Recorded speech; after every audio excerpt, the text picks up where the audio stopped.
Shalom, muy buenos días. Te saludamos desde Río Cuarto, Córdoba, Argentina. Estamos a través de este canal de YouTube. Somos una comunidad estudiante de Torá y compartimos un poco vivir espiritual, este tiempo de teshuvá, de rectificación que estamos llevando adelante durante estos 30 días del mes sexto hasta llegar a Yom Teruah. Yom Teruah es el primer día del séptimo mes, como ya vimos en las entregas anteriores, y ese es el día en que se va a hacer el juicio del hombre. La humanidad toda procesará o padecerá ese juicio o recibirá ese juicio, no necesariamente lo va a padecer.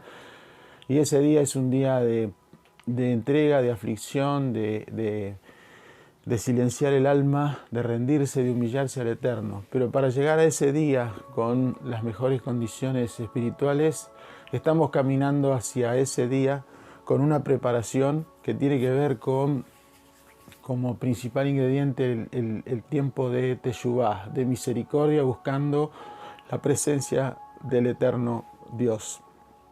Estamos en el octavo día del sexto mes, ya pasamos un cuarto de este caminar de estos 30 días. En la cuarta parte ya la hemos atravesado. Espero que puedas estar trabajando en la rectificación del alma, en encontrar en esa introspección la salida. Y hoy quería agregar simplemente un poco de material para enriquecer este trabajo que cada uno a conciencia sabrá llevar adelante.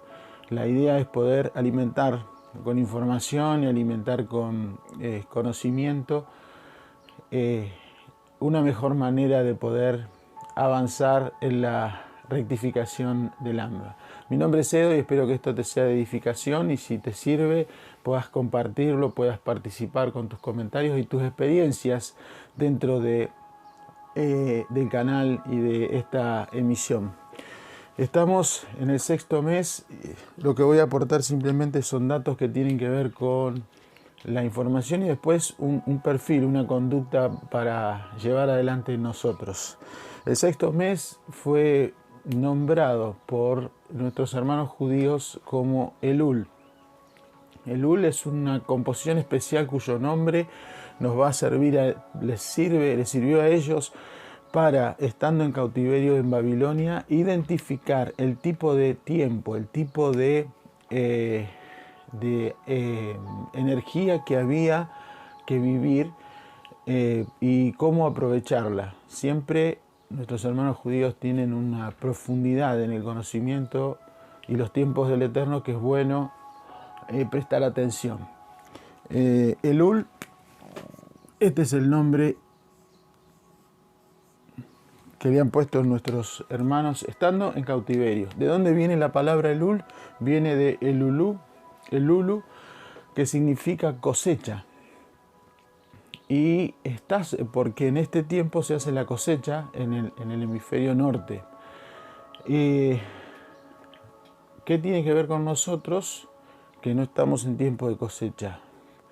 Y la verdad que tiene mucho que ver, porque el trabajo que estamos haciendo tiene que producir una cosecha. Tiene que haber un resultado donde vos digas, bueno, esto logré, esto coseché de mi trabajo de teshuvá, de retorno, de reconocer los caminos cerrados, volver al punto de origen, rectificar, pedir perdón, perdonar, no sé, lo que corresponda.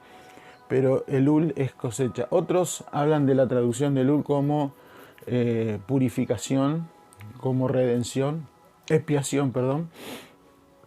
Y también es válido porque en este tiempo tenemos que lograr eso o vamos camino a eso, a Yom Teruah. Elul en hebreo tiene estas letras: Aleph, Lamed, Vav y Lamed, que son las que están encolumnadas aquí. Vimos que el versículo Cantar de Cantares, que dice yo soy para mi amado y mi amado es para mí, lo tratamos en una entrega anterior, tenía las iniciales Ani, Ledodi, Vedodili, esa es la palabra en hebreo o la expresión en hebreo. Pero otra de las acepciones, y eso es el centro de de esta charla tiene que ver con estas palabras y es el título de esta porción. Ajumin lemalá unehmadin lematá. Estas son las iniciales de estas palabras en hebreos que forman el nombre Elul, y la traducción de esto es amados arriba, agradables abajo. Y sobre esto es el enriquecimiento que quiero aportar para este tiempo. Amados arriba, agradables abajo. Recordamos que tenemos que provocar algo aquí abajo para poder movilizar las fuerzas de la misericordia y el perdón de parte de Hashem hacia nosotros. Para que nosotros seamos amados arriba, tenemos que ser agradables abajo. ¿Cómo somos agradables? ¿Agradables a quién? ¿Agradables a dónde? Aquí el mensaje es dar vuelta la instrucción. Cuando a Yeshua se le pregunta cuáles son cuál es la ley principal, cuál es el principal mandamiento, Yeshua dijo: amarás a Yahweh con todo tu corazón, con toda tu alma, con todas tus fuerzas, y amarás a tu prójimo como a ti mismo. O sea, serás amado arriba y agradable abajo. Ahora tengo que ser agradable ¿con quién? Amarme a mí mismo y amar a mi prójimo como a mí mismo. El impacto es saber cómo me veo, cómo me ven. Y eso lo podemos medir en el grado relacional que tenemos con las personas. Cuando no sos una persona que las personas buscan, cuando sos una persona que las personas evitan, cuando llegás vos y todo cambia, se silencia todo, nadie te habla, no es una buena señal. La idea es al revés. Quiero mostrar el escenario negativo para apreciar el positivo. Pero cuando llegás vos y cambia el aire, cambia el perfume, las personas hablan, las personas te cuentan cosas que a ningún otro le han contado. Hay personas que te pueden llegar a contar cosas muy íntimas que ni siquiera ni a su cónyuge ni a sus padres le han contado. Hay hijos que no hablan con sus padres y vienen y hablan contigo. Bueno, esa atracción, ese imán que produce que otras personas se acerquen y te pidan consejo, hace que seas una persona agradable.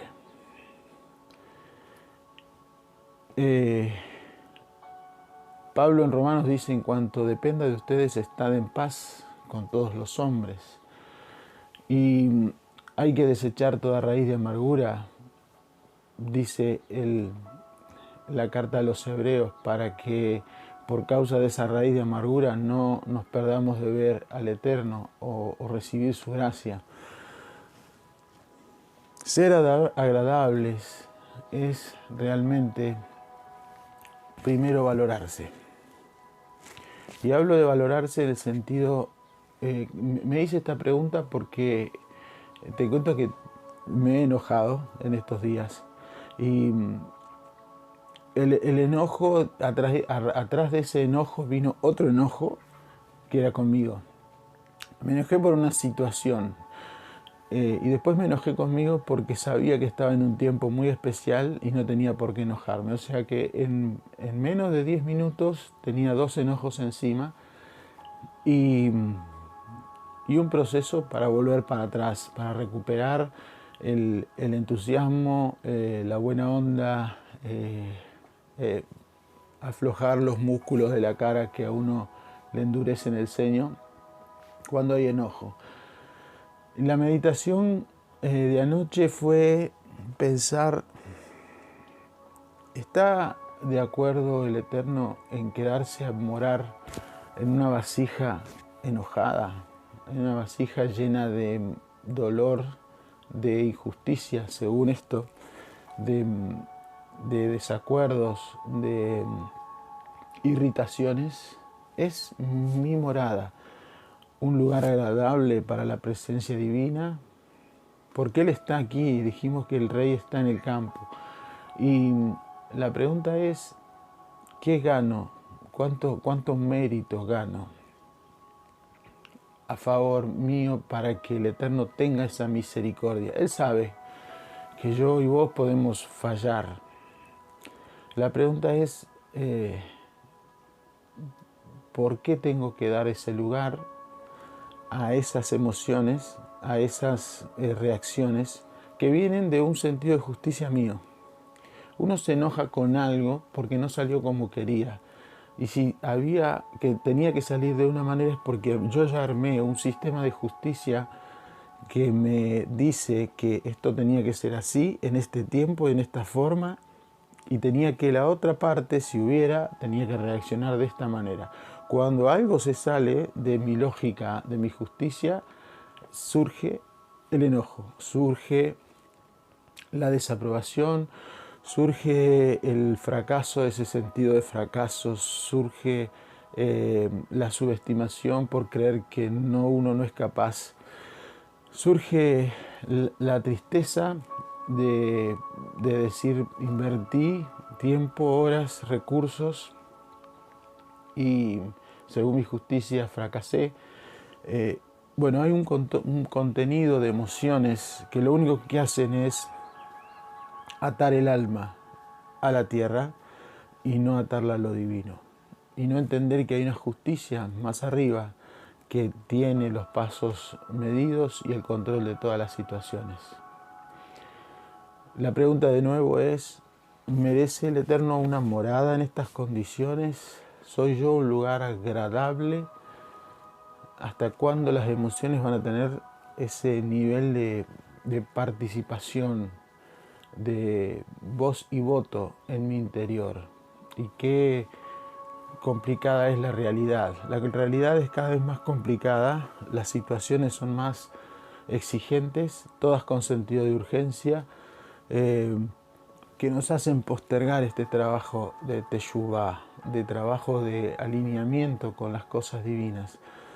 Y hay tanto por conocer y aprender del Eterno. Y a veces la realidad es tan exigente que no nos damos cuenta que la respuesta ya la tuvimos, por ejemplo, en las parashot que vienen semanalmente. Todas las porciones de la Torá llegan en el momento justo para prevenir, para vacunarte, para vacunarme, para advertirme que situaciones van a suceder que tienen la respuesta en esa parashá, en esa porción. Y las que están sucediendo, la parashá la semana pasada, Softín como esta, Ketetze, son realmente radicalmente importantísimas para hacer una correcta teshuvá, para entender el camino por donde tenemos que retornar y llegar más pronto y mejor y hacer un trabajo de introspección, de rectificación urgente. Vuelvo a repetir, ¿merece el Eterno un lugar como este, con enojos, con irritaciones, con sentido de justicia propio, con un sentido de impotencia por no lograr aquello que se quiere lograr? La teshuvá es, que ya vamos a hacer un mensaje con teshuvá, que es teshuvá bien perfectamente definido y en qué consiste y cómo tenemos que terminar, pero el Eterno sabe que necesitamos hacer esa teshuvá porque sabe que vamos a fallar. El asunto no es fallar, el asunto es reconocer que fallamos, el asunto es decir, vuelvo para atrás en esto porque estuve mal, saber pedir perdón a tiempo, sin esperar que el otro perdone, no necesariamente, pero uno hacer su parte para estar en paz con los demás y después encontrar el shalom con el Eterno. Ese es el trabajo. El modelo que nosotros tenemos aquí en Occidente para prestar atención a nuestra conducta, está aquí en el libro de Primera de Pedro, capítulo 2. Primera de Pedro, capítulo 2, verso 20. Una sugerencia es para cada mañana poder disfrutar del Salmo 27. El Salmo 27 habla de alguna forma de la seguridad que surge de hacer la teshuvá, de la seguridad de quién es el que te cuida, quién es el que te guarda, quién es el que te protege, quién es el que te sustenta. Voy a leer algunos versículos y para poder abrir nuestro entendimiento. Canto de David: Hashem es mi luz y mi salvación. ¿A quién temeré? Hay muchas situaciones que son por temor, reacciones, emociones, quedar mal o tenerle miedo a tal o cual persona, cualquiera sea el rango de esa persona, desde hijos, padres, familiares, hasta compañeros o jefes de trabajo. Hashem es la fuerza de mi vida, ¿de quién me asustaré? Cuando se acercaron los malvados para demorar mi carne, fueron ellos, mis adversarios y mis enemigos, quienes tropezaron y cayeron. Y esto es bueno. Aquí David habla de términos literalmente bélicos, habla de guerra, habla de enemigos, porque él vivía en eso. Pero para nosotros los enemigos y adversarios están acá adentro, son esas emociones, son los deseos de recibir, son la inclinación al mal que habita en nosotros y están constantemente acercándose, pero acá dice que por yo creer que el Eterno es mi salvación, es mi fuerza, es el que me infunde seguridad y aleja el temor, ellos van a caer. Aunque un ejército me sitie, no temerá mi corazón. Aunque se desate guerra contra mí, en esto confío.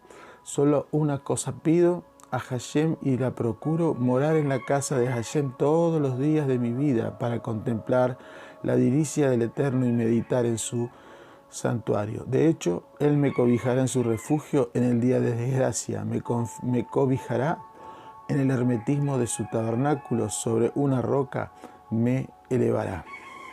El último versículo dice, el 14, ten confianza en Hashem, fortalécete y Él te dará ánimo, confía en Adonai.